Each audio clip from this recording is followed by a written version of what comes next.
Comic Hero Talk Comic Reviews. I'm Jacob Bartley, and today I'm going to review Civil War II by Marvel Comics. Here's my copy that I got, just the regular cover. They had some really cool variants, but I usually pick up the plain covers. Sometimes I get the variants if it's really cool, but I just feel like, they're cheaper, and most of the time they're cheaper. Sometimes they're the same price, but I usually get the regular ones. So let's jump right into it. Before I get started, I want to let everyone know that these individual spoiler reviews that I do here at Comic Hero Talk are going to be spoilers that include specificities that happen within the comic book. I do mini reviews on the Comic Hero Talk podcast of each comic I read each week, but as far as the individual reviews for the videos are going to be spoilers, so you've been warned. Let's get right into it. I'm going to go through some positives, some negatives, and what I'm excited about going forward in these Marvel comics. So, as far as Civil War II goes, those of you may know that they're putting Iron Man and Captain Marvel against each other, where in the original Civil War comics, they put Iron Man and Captain America against each other. I think it's really cool that they're picking a different character to put up against Iron Man, and that being Captain Marvel, who has a movie coming out in 2019, I believe.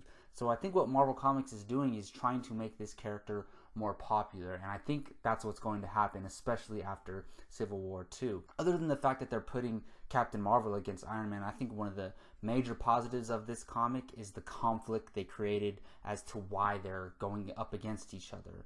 Now, for those of you who read it, you know that there's an Inhuman out there that can predict the future, and his mind cannot be read either, so there's no way to tell if he's lying or telling the truth.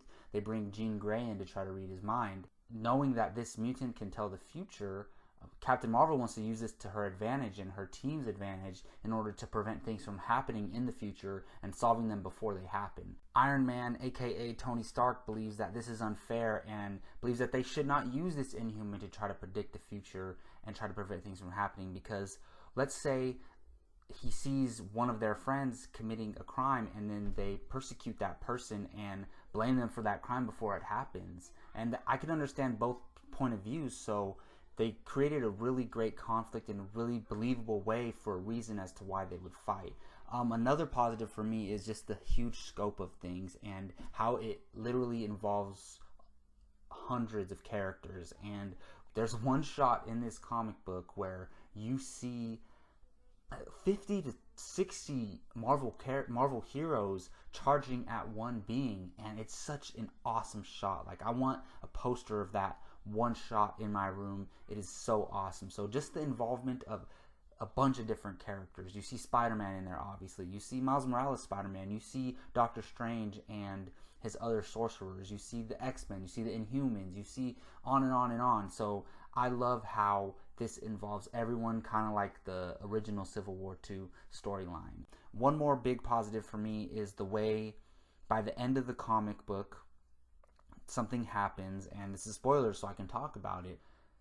Tony Stark's best friend, Rhodey, War Machine, dies because Captain Marvel takes him on a mission with her, which they used the Inhuman who can predict the future to go on this mission and figure out something that was going to happen in the future, and they went to it before it happened.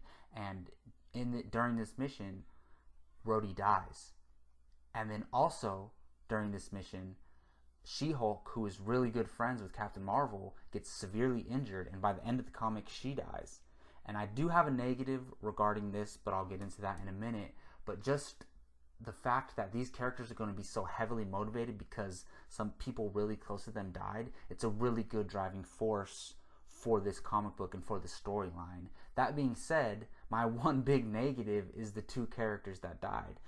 Most comic book fans, even the movie fans, know that Rhodey War Machine is Iron Man's best friend. And the way I read this in this comic book, I have not been reading the Marvel line prior to this, but as far as they've established this in this Civil War II comic book, She-Hulk is really close to Captain Marvel. So within this battle, they go to fight Thanos, by the way. And within that battle, the only two characters that die, that they showed us that died, are Iron Man's best friend and Captain Marvel's best friend. It worked out a little bit too convenient, and it's very forced as far as storytelling goes.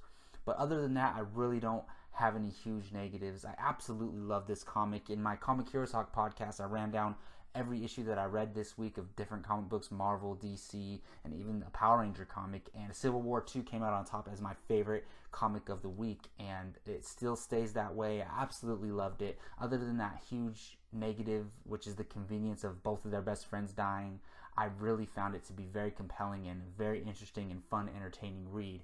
Now, let me just talk about some of the stuff that I'm looking forward to after reading this comic. Definitely looking forward to reading more on Captain Marvel herself.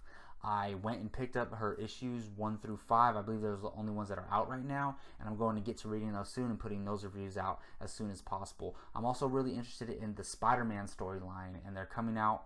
It came out actually today, which Wednesday, and I already picked it up. The Civil War 2, The Amazing Spider-Man #1. I'm curious to see how Peter Parker gets involved in this and what his take on the whole situation is. And also, I'm interested in the X-Men storyline involving Civil War. They brought Jean Grey into this first comic book, and she tried to read the Inhuman's mind and could predict the future. That's pretty much all the X-Men we got, but I'm really curious to see what the X-Men's role in this whole thing is, especially because they've established that the X-Men and the Inhumans are rivals. So I'm really looking forward to reading that. And also, Guardians of the Galaxy is going to have some type of role in this.